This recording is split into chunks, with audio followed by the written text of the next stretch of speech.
So just to set some expectations here, President Hollande will talk first, and some opening remarks from him, and then from Sigmar Gabriel, and then we'll have a general discussion. I would invite you all also to be ready with questions. Normally we have an enormous room, and it can be hard to know who dares to speak first. I hope in this rather more intimate surroundings you will not be shy to put your questions to our very distinguished speakers. So, President Hollande, bienvenue, et si vous voulez bien commencer pour nous donner vos pensées. D'abord, merci pour cette invitation. Je retrouve mon ami Sigmar Gabriel avec beaucoup de plaisir. Et je suis en Grèce, un pays pour lequel j'ai une affection particulière. Je vais donc introduire sur l'idée que l'Europe est à la fois sortie affaiblie par la crise sanitaire, mais qu'elle a été capable néanmoins de trouver en elle-même une capacité de réaction. Elle est d'abord sortie affaiblie de la crise, les chiffres ont été donnés, c'est en Europe que la récession est la plus forte par rapport aux autres zones géographiques de la planète. Mais plus gravement, les opinions publiques européennes ont découvert que l'Europe était mal préparée pour faire face à des pandémies, alors même que l'Asie avait, sans doute par expérience, montré une plus grande vigilance et une plus grande adaptation à la crise sanitaire. La deuxième surprise que les opinions publiques ont rencontrée, c'est le fait que l'Union européenne n'a pas parmi ses compétences la santé. Et qu'en l'occurrence, il n'y avait pas de politique coordonnée en matière de prévention d'une crise sanitaire. Pas davantage, il n'y avait pas de recherche commune sur des vaccins ou sur des traitements, pas davantage sur des tests ou des masques, et que l'Europe était, si je puis dire, dépourvue face à cette menace d'une pandémie et cette réalité d'une crise.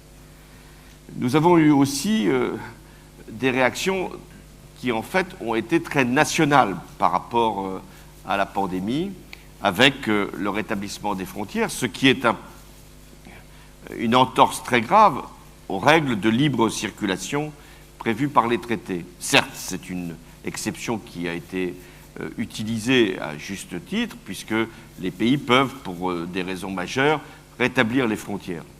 Mais en l'occurrence, ça a été jugé par les opinions publiques plus efficace qu'une coordination par une autorité européenne. Nous avons eu également comme disparité des pays qui se sont confinés totalement, d'autres partiellement, l'Allemagne, d'autres pas du tout, comme la Suède. Nous avons eu aussi des pays européens qui ont utilisé la crise sanitaire pour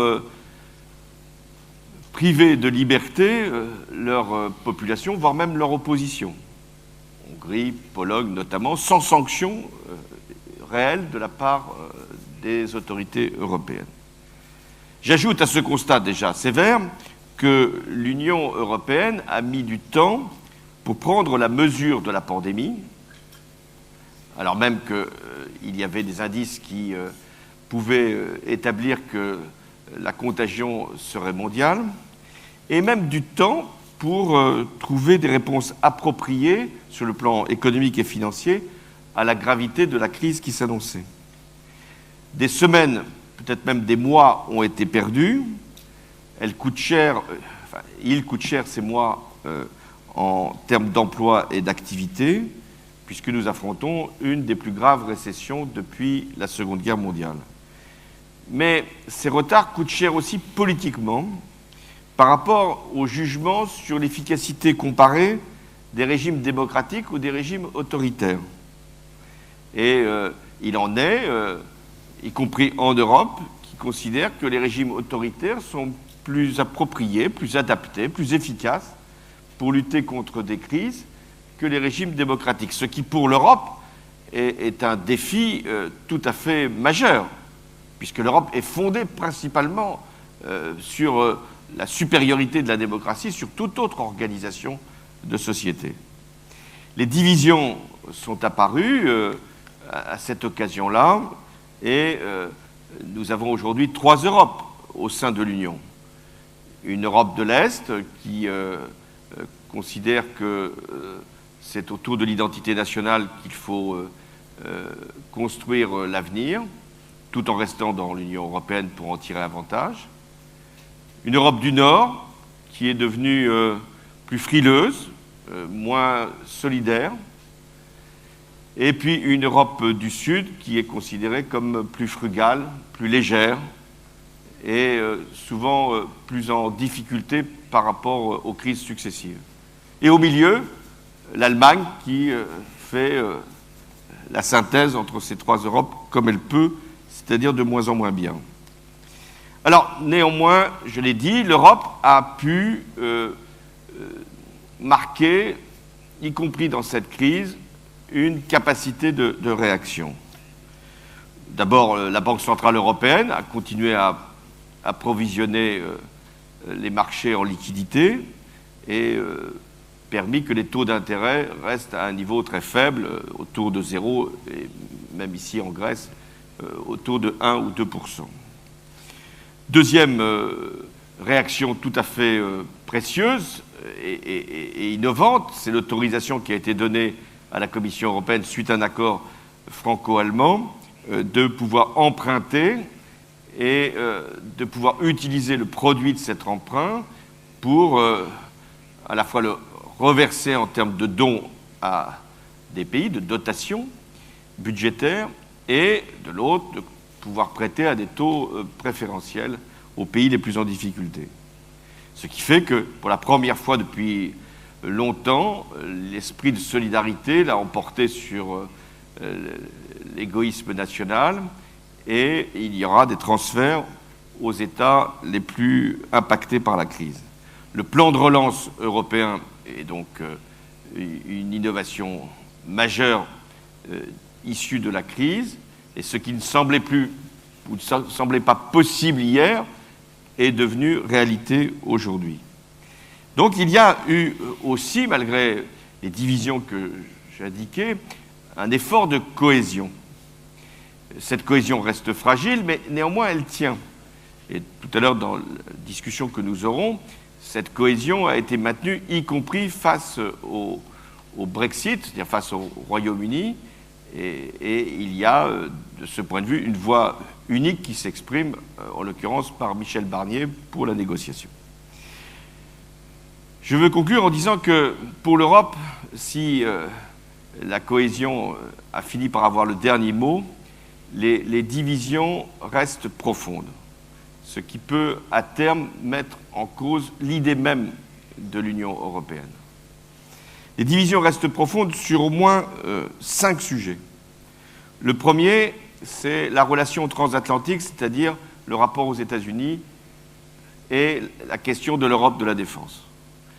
Il y a des pays en Europe qui considèrent que ce sont encore les États-Unis qui leur assurent la protection.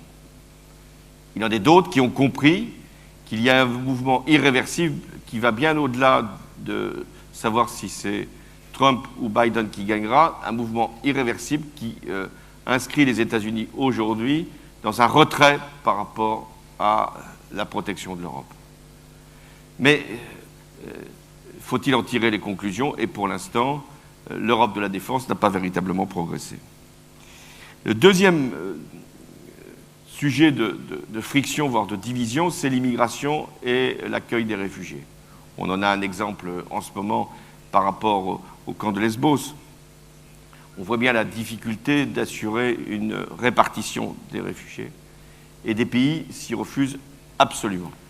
Je l'avais vécu comme président de la République au Conseil européen, où nous avions face, c'était en 2015, à l'afflux de réfugiés, des pays qui prenaient leurs responsabilités, l'Allemagne en particulier, la France d'une autre façon, et d'autres qui refusaient qu'il y ait le moindre accueil de réfugiés sur leur propre territoire.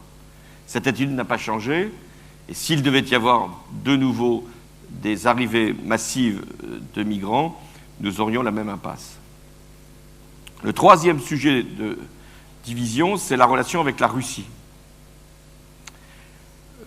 Vladimir Poutine a engagé depuis longtemps un rapport de force avec l'Occident. Je ne reviens pas sur ce qui s'est passé en Ukraine, mais il y a eu, après l'intervention militaire russe en Syrie, en Libye, et aujourd'hui la question de la Biélorussie, et je n'oublie pas l'empoisonnement d'un opposant. La logique voudrait que le régime des sanctions soit renforcé et qu'un certain nombre de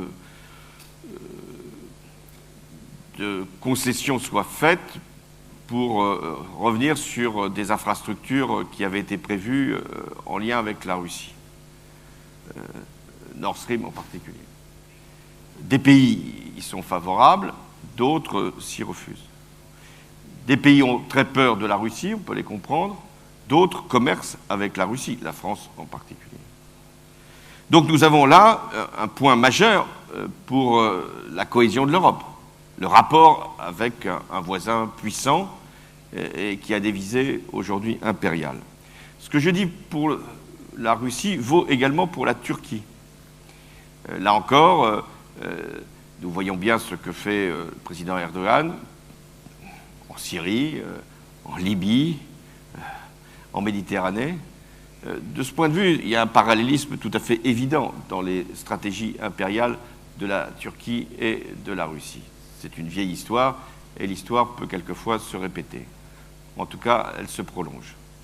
Et donc, là encore, le comportement d'Erdogan pourrait justifier des sanctions, d'autant qu'Erdogan est, enfin son pays, la Turquie, est membre de l'OTAN, mais il y a des pays qui préfèrent que nous restions au dialogue et d'autres qui voudraient des sanctions. Là encore, la géographie permet de comprendre les positions des uns et des autres. Enfin, le dernier sujet de tension reste la solidarité budgétaire et l'harmonisation fiscale.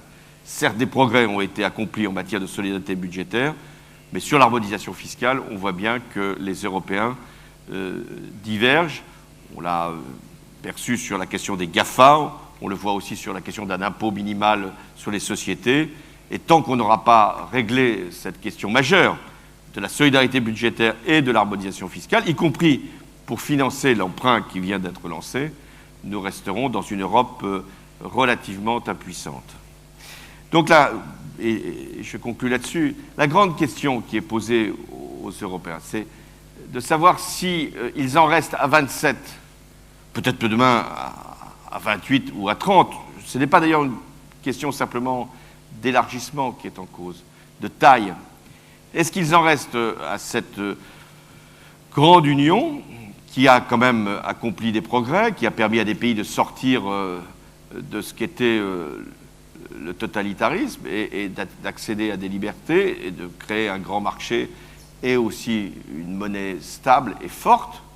Ou est-ce qu'à l'intérieur de l'Europe des 27, il ne se constitue pas, et c'est ma position depuis longtemps, une Europe à quelques pays, la France et l'Allemagne en étant le socle, pour aller beaucoup plus loin en matière d'écologie, en matière d'harmonisation fiscale, en matière d'Europe de la défense, de manière à ce que nous ne soyons pas entravés par la règle en définitive de l'unanimité qui fait que l'Europe à 27 met beaucoup plus de temps que toute autre autorité pour prendre des décisions fondamentales sur son avenir.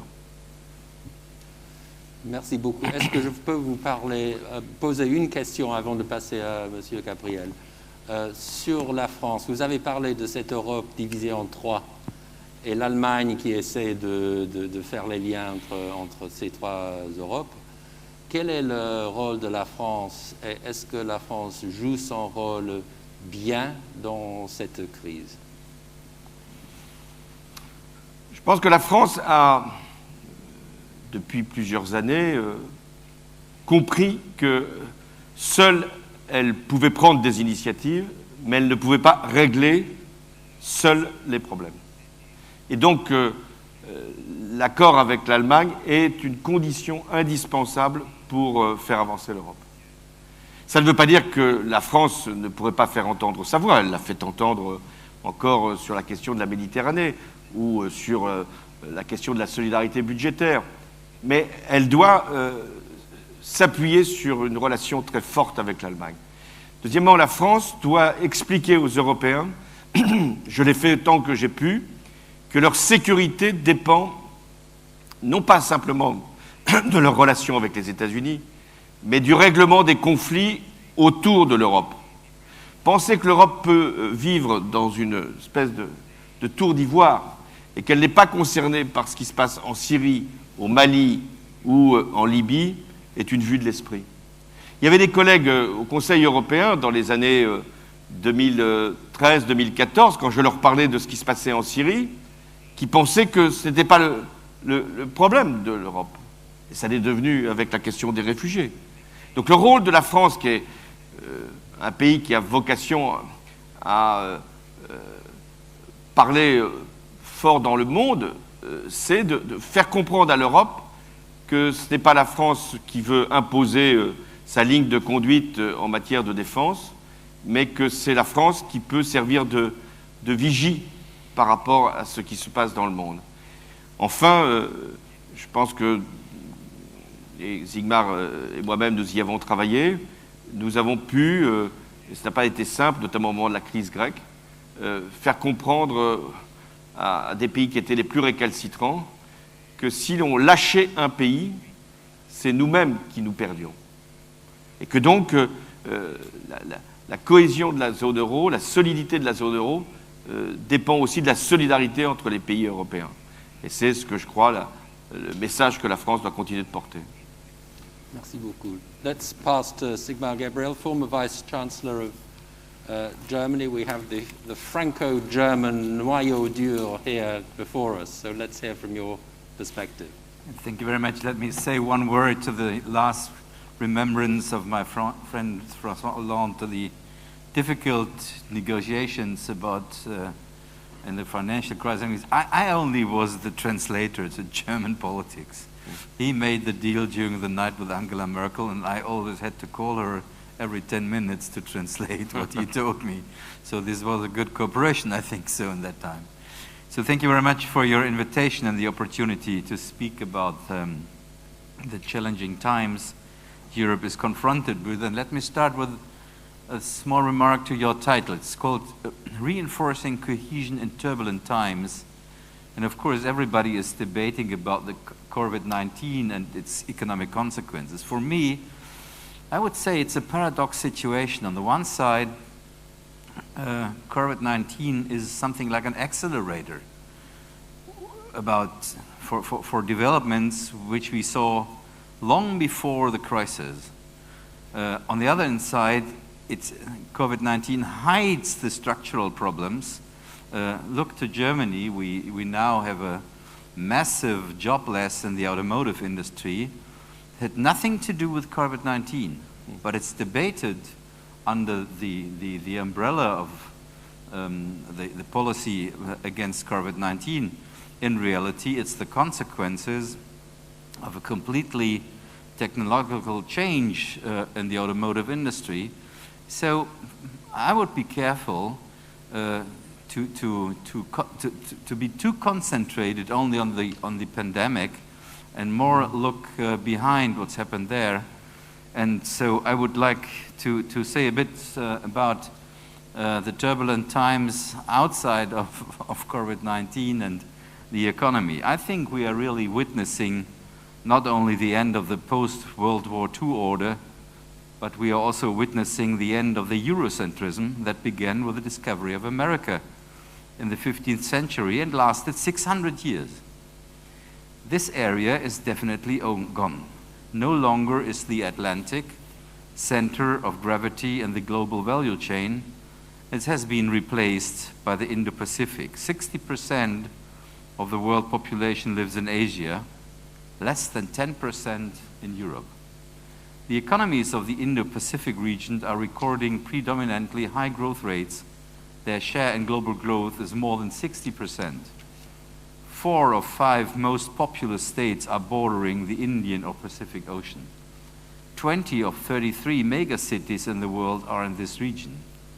And with India, Pakistan, and China, there are 3 nuclear powers with direct land borders, and with North Korea, a 4th candidate. Much earlier than many of us Europeans, the United States noticed this shift in the global axis right after the fall of the Iron Curtain. Since more than a decade, not Europe and the opposition to Russia is at the center of the American perspective. China became more and more the new competitor to the United States, and with the current US president, the competition developed into a new Cold War 2.0 about technological leadership and about global political supremacy. Whoever will be the next US president, our transatlantic ally will be far less European and far more Pacific. There's no back to the so-called good old times if Joe Biden will be the next US president. And I think the US will not feel itself responsible for the global liberal order or for the security of Europe. It was Obama, with his speech about the pivot to Asia, who called the United States for the first time a Pacific nation. For us Europeans, this brings us to an unknown and sometimes uncomfortable situation. The future will be more inconvenient and more challenging than in the past 30 years. With the exception of France and Britain, Europe was trained to concentrate on its own economic and social advancements. We left the geopolitical challenges to others, especially because we Germans brought so much horror over Europe and the world 80 years ago. We wanted to stay out of the difficult geopolitical challenges. And this was possible for more than 7 decades, because for the difficult and sometimes also dirty jobs, we had our 2 European members of the Security Council of the United Nations, France and UK, and of course, more and more the United States of America. So after all what happened in the European history, most of our European fellows want to be the last geopolitical vegetarian in a world full of carnivores. And for good reasons, we Germans were happy to develop ourselves into geopolitical vegans. So Europe was not built to be an old global actor, never. And still today, it's difficult for us Europeans to have the same perspective to some of the most dangerous developments in our direct neighborhood. Our different approaches to Libya is one of the bad examples for the lack of common European foreign policy. Ladies and gentlemen, we don't know yet what the new world order 3.0 will look like. But Europe and my country, Germany, should not sit back and watch others develop it, but should boldly advocate their own ideas, seek allies, and promote their interests. So the challenge Europe is facing are truly huge. The current COVID-19 crisis acts like an accelerator of already existing developments and conflicts. The pandemic is ruthless and shows us our weakness that existed long before the pandemic.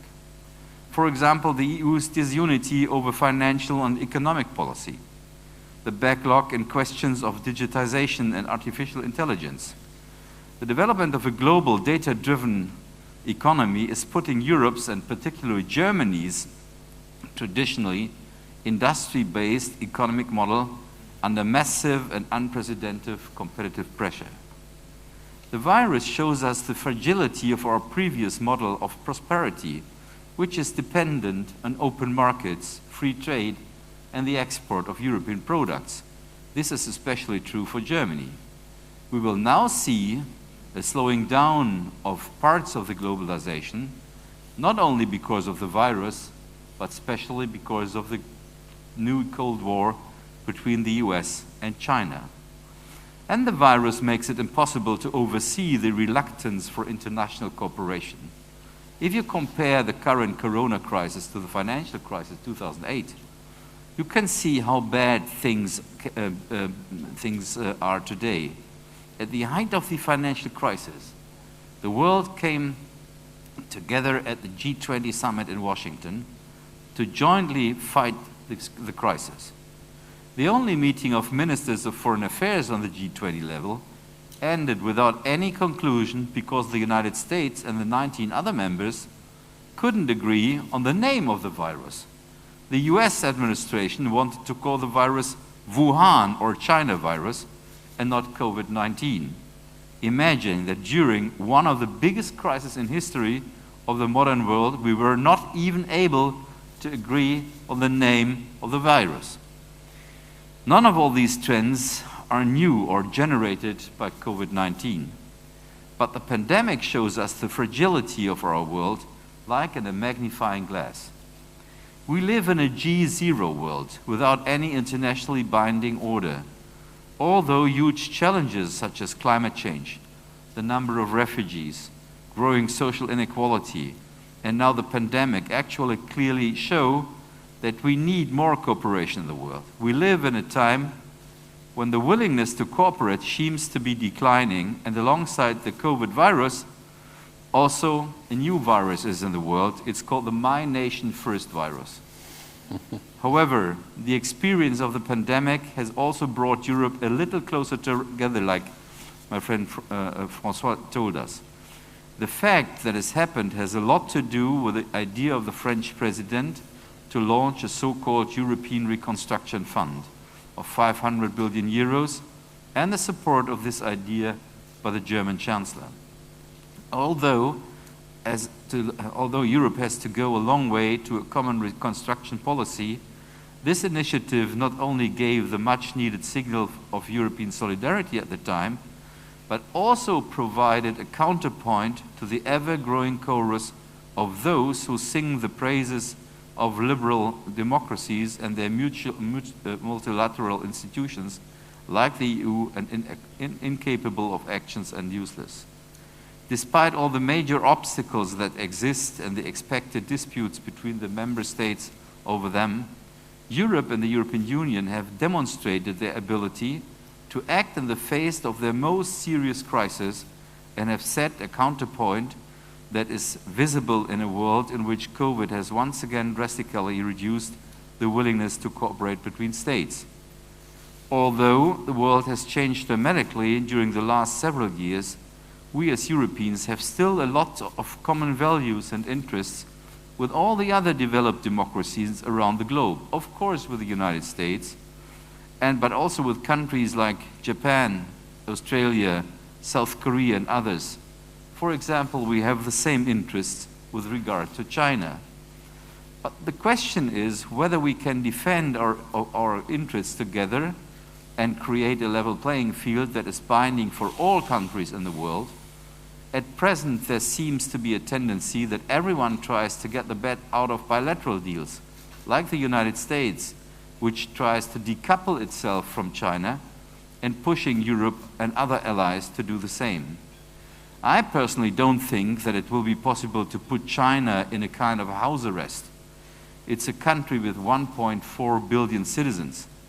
It is normal that a country of this size and this economic power don't want to accept the world order of the second half of the last century when it was a poor developing country, and others like India won't accept it either.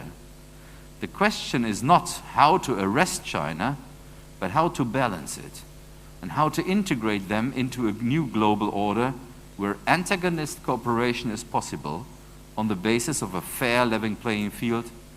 Therefore, the democratic industrialized countries should develop a common strategy and stay away from pure transactionism, and Europe should begin. We should not criticize China for having a global strategy, but we should criticize ourselves not to have one.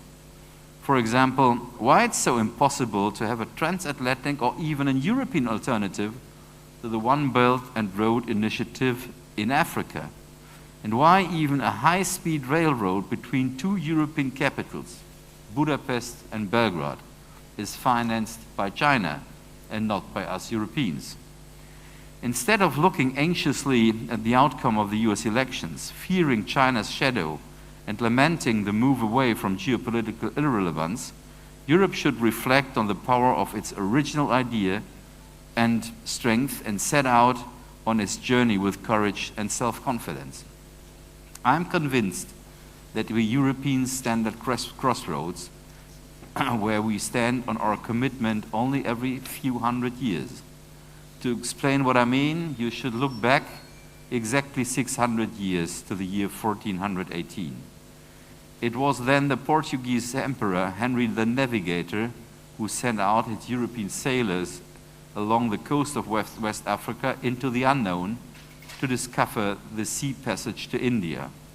The sailors were prepared to embark on a very risky journey into a completely unknown and uncertain world. Europe entered the world stage, and it was the beginning of 600 years of European and transatlantic dominance. At the time, the Chinese emperor was commanding the most powerful fleet in the world. But while Henry the Navigator sent his fleet out in the world, Emperor Hongxi in China decided to let his fleet fall into disrepair, despite its splendor and the fact that it had spent the previous 300 years exploring the world. He believed his empire had more pressing problems. It was the beginning of China's retreat from the world stage, to which it found it would not return for another 600 years, while Europe set out dominating the world on every continent. So I think the question is, what will people be saying about us in our century in 600 years, on the 625th anniversary of the Economics Conference in Athens or elsewhere? Will our time described as the return of Chinese domination in Eurasia and the decline of the old European West? Or will they see us as a generation that was once again willing to take risks and that once again entered a new, uncertain and unknown world to balance the new power of China and others and to defend our European interests? Thanks for your attention. You. Well, thank you. That is certainly a grand sweep of history and very helpful context for today and tomorrow. I wonder if I could, just to start off the questions, ask you not to go forward 600 years, but just 1 year. In 1 year's time, Germany will have a new chancellor. What difference will this make to Germany's, what can we expect of Germany under new leadership? I'm a social democrat, that I have to say first, but unfortunately, I think if you look to the polls in Germany and to the developments, it's relatively likely that we will have a conservative green government. So climate protection will be, I think, one of the top of the agenda. But in Germany, always with the question how it can be used to be something like an accelerator for efficiency in the industry. I mean, in my country, it's nearly impossible to separate climate policy from the industrial development. And by the way, I think that the rest of the world will look to Europe as a whole and will see, are they able to fulfill their climate promises and to develop their economy in the right way? If the rest of the world is seeing that economic success is not possible during a Green Deal, then nobody will follow us. So that's the real question. Second, I think that with the Greens and the governments, for conservatives, this will be very difficult to make a turnaround to that what Merkel did with these recovery fund. I mean, for the first time, it's of course a mutualization of debts, where we discussed so long. I personally hope that in the next 4 years or 4 or 5 years, Germany and the majority of the parliament will learn that economic sovereignty in Europe will only be possible by making the Europe to a real international reserve currency in the competition with the dollar. As long as we are all financed in the dollar, Europe is not sovereign region in economic terms. Look what's happened with the Iran sanction and so on and so forth. So I hope that this will be part of the government debate. But of course, a new government after 16 years of the same chancellor, they will need, I would say, a year or maybe a bit more to come together and to look beyond the national borders. But that's normal. Thank you. Now, as you know, we're already running late, but I propose we take 10 minutes for questions because this is such an important and fascinating session. So who would like to ask the first section? Yes. And could you say who you are, although I know it's Dennis McShane, even behind a mask. Dennis.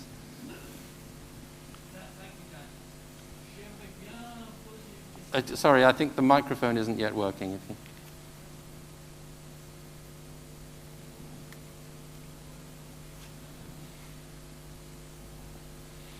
You need one for other people in other rooms to hear.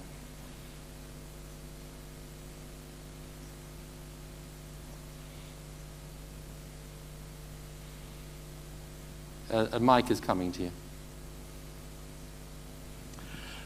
Thank you. J'aimerais bien poser une question au président Hollande. Je vais le traduire en anglais après, c'est très court.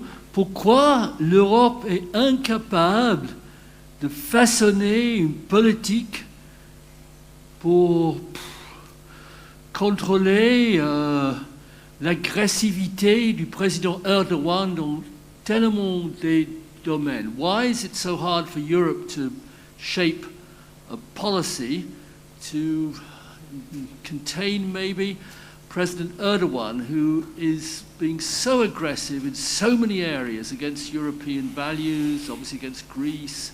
Well, why there at least Putin, superpower, difficult, but why can we do nothing at all on Erdogan?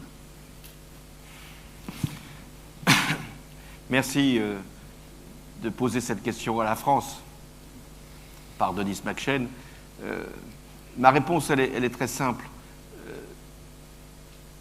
La Turquie est membre de l'OTAN. Les États-Unis, notamment avec le président Trump, sont dans une relation à la fois d'autorité et de retrait par rapport à l'OTAN. Et les États-Unis considèrent que la Turquie doit rester dans ce cadre.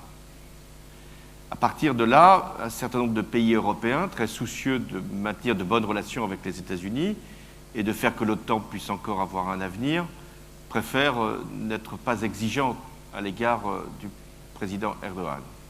Ça, c'est la première explication. La deuxième explication, il y a des pays qui sont sous influence de la Turquie, y compris même sur le plan financier et sur le plan commercial. Et dans l'Union européenne, je ne citerai pas ces pays, mais ils sont les premiers à refuser toute sanction à l'égard de la Turquie. Troisièmement, il y a des Turcs qui vivent en Europe, en France, en Allemagne, et pèsent sur les gouvernements.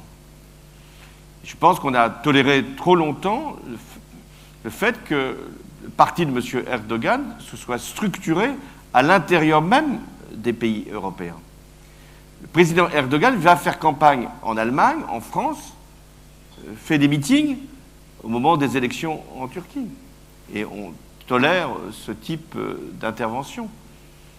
Donc je crois qu'il faut que l'Europe prenne conscience que la Turquie a des visées hégémoniques sur une partie du continent européen. Et que Erdogan, et ça a été très bien expliqué au début de l'entretien, la Turquie vit une récession importante. Erdogan est de moins en moins populaire dans son pays. Erdogan s'est lancé dans des opérations dangereuses en Syrie, est toujours en conflit avec les Kurdes, maintient en prison un certain nombre de ses opposants, des journalistes. Donc la seule façon pour Erdogan de garder un lien avec son peuple, croit-il, c'est de réinventer l'idée de l'Empire ottoman et donc de jouer sur la corde nationaliste. Et donc il faut faire payer à la Turquie et au président Erdogan le coût de cette politique-là. C'est pour ça que je pense que c'est également vrai pour Poutine, si ces chefs d'État ont à subir et à supporter des sanctions et des contraintes qui les mettent en difficulté, en plus avec leur opinion publique, ils réduiront leur capacité offensive. Mais que dans l'OTAN, on ait autorisé la Turquie à acheter des missiles russes en contradiction flagrante avec l'esprit du traité, en dit long sur les concessions ou les démissions qu'un certain nombre de pays membres de l'OTAN, à commencer par les États-Unis, ont acceptées à l'égard de la Turquie. Sigmar Gabriel, you wanted to come in on this. We often been asked the same question in Germany, and I always ask back, so what's your proposal? What should we do? Should we throw him out of NATO? Then we will have the next nuclear state directly at the European borders. Only his membership in the NATO will protect us to have Turkey in our neighborhood as the next nuclear power state. That's by the way, even if they were a real military dictatorship, and Greece was a military dictatorship, both countries were not thrown out of NATO. Of course, in that time, everybody feared that both countries could go into the hands of the Soviet Union, but that's first answer. Second, should we punish him by sanctions? Who will be the first country who will feel the consequences? Greece. And next, Germany. Then we have to ask Mr. Orban in Hungary to make higher fences against the refugees which will come out. So it's not so easy to say how to deal with him. I prefer to say the truth. What you can do is first to seek allies around his surrounders, and because he should not feel as the leader of the Muslim world, which is his idea. And of course, second, you have to negotiate. His economy is a disaster, and the only way to get the majority behind him by polls and elections is always to find an enemy outside. Now it's again Greece, sometimes it was Germany, sometimes it was even the United States. As long as he has an outside enemy, he will get its rally around the flag in his country. So I would say, to the current conflict, the European Union, of course, and Germany, of course, should try to mitigate and to search for peaceful solutions. But in the long run, there's only one way: strategic patience. You will not find a fast solution by bringing him out of NATO or sanctions, because at the end we Europe. Theodore Roosevelt once said, "You always should speak softly, but carry a big stick." In Europe, it's the other way around. We are speaking loudly, but with a very small stick. Can I just follow up with another awkward neighbor, which is Russia? And now we have the question of how to respond to the Navalny situation. And there's been much talk about Nord Stream 2 and whether Germany should abandon this project. Do you have a view on this? Me? Yes.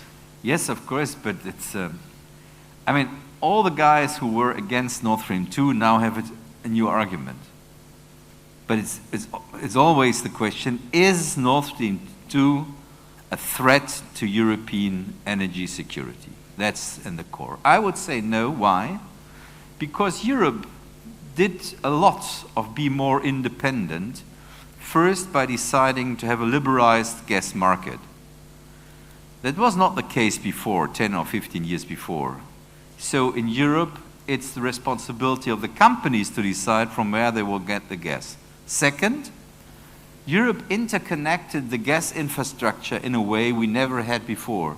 So if one direction would be cut off, maybe from Russia, today it's easy to bring the gas on other sites inside the infrastructure, and therefore I would say it's also necessary to have some more investments in liquid gas terminals. So, and the core for me, it's not a threat. In Germany we have 30% Russian gas, 70% is not from Russia. But the question is it a political weapon to show the Russians that now here is a red line, you tried to kill the guys in Skripal in London, you do not stop the civil war in the east of Ukraine, you were the first country who was willing to cross borders by military actions since 1978, and so Syria, bombing hospitals, and so on and so forth. And I would say this is not so easy. I very much supported the Chancellor when she said, let's discuss it among Europeans, because it will have geopolitical consequences.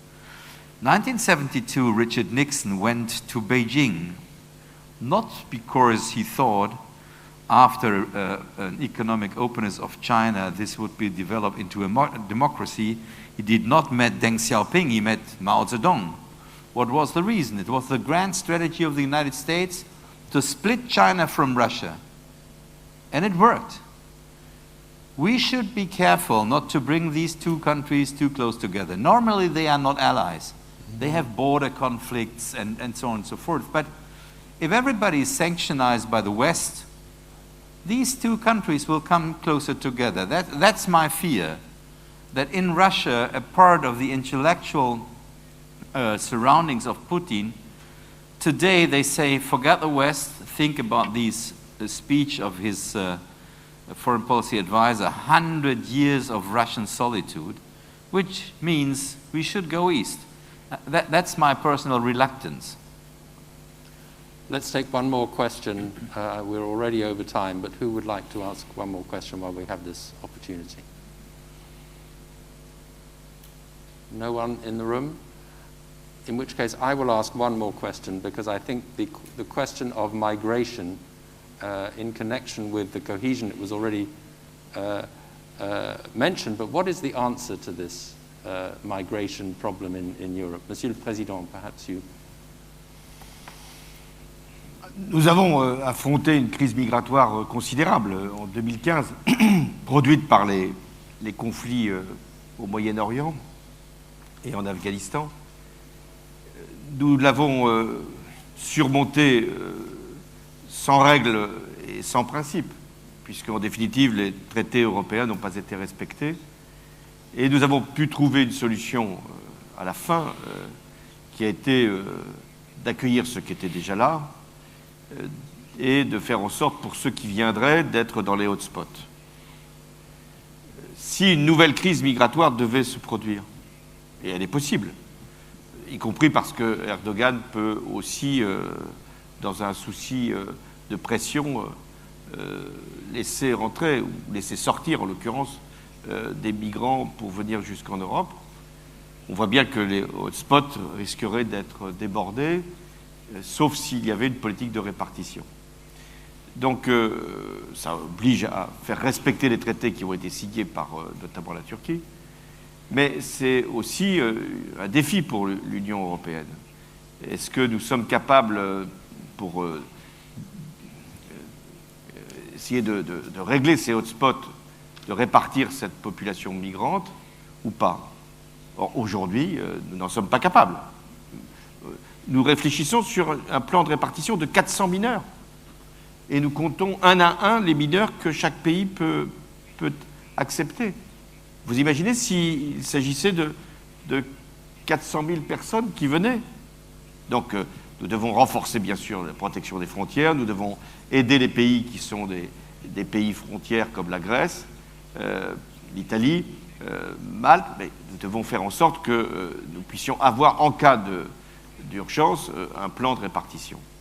Mais je vais donner une dernière appréciation après les interventions de Sigmar Gabriel. Nous avons travaillé ensemble, la France et l'Allemagne sont liées comme rarement nous l'avons été les dernières années. Et néanmoins, il y a des différences d'approche. Nous les sentons. Et par rapport à la Russie ou par rapport à la Turquie. Et je respecte les arguments qui ont été utilisés. Comment faisons-nous pour rapprocher nos points de vue? Ce qui est à l'œuvre en ce moment dans le monde, c'est un puissant mouvement de nationalisme. Il faut en prendre la mesure et en prendre conscience.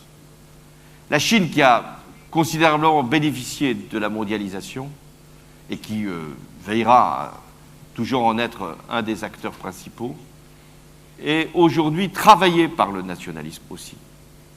Et la Chine, pour des raisons historiques d'ailleurs, veut devenir la première puissance au monde. La Russie, qui n'est pas dans la même situation économique, parce qu'en réalité, la politique de Poutine sur le plan économique est un échec. On ne peut pas vivre simplement de ses ressources gazières ou pétrolières. Mais la Russie n'a pas d'autre objectif que de flatter l'opinion publique pour reconstituer une forme d'empire ou d'Union soviétique. On le voit bien par rapport à la Biélorussie, qui est la prochaine victime de cette opération. Que faisons-nous par rapport à ces nationalismes? Et on pourrait mettre la Turquie dans le lot. Que faisons-nous? Est-ce que nous sommes pris, nous aussi, par une espèce de pulsion identitaire, ou nous essayons d'être, l'Europe, un acteur de règlement des conflits? Et pour ça, il faut aussi être capable de disposer de ses forces. Et en ce sens, et tout à l'heure il était dit par Sigmar que l'Allemagne était restée trop longtemps en retrait, qu'il veut participer au règlement politique du monde, eh bien, nous avons ce besoin d'une Europe de la défense. Sans Europe de la défense, sans capacité militaire, il n'y a pas de diplomatie possible. Donc l'Europe, qui est une puissance non agressive, non offensive, elle doit se doter des moyens nécessaires pour assurer le respect des principes et des valeurs démocratiques. Thank you very much. We have overshot our time, but I hope you will agree that was well worth it because we've had fascinating insights from both Sigmar Gabriel and President Hollande. We're going to go on without a break because we have the same people in the room, and I see that Minister Staikouras is already in the room ready to go. So I would ask you please to remain in the room, and we will carry straight on to the next session. But in the meantime, please join me in thanking very much President Hollande and Sigmar Gabriel for getting us off to such a wonderful start. Thank you very much.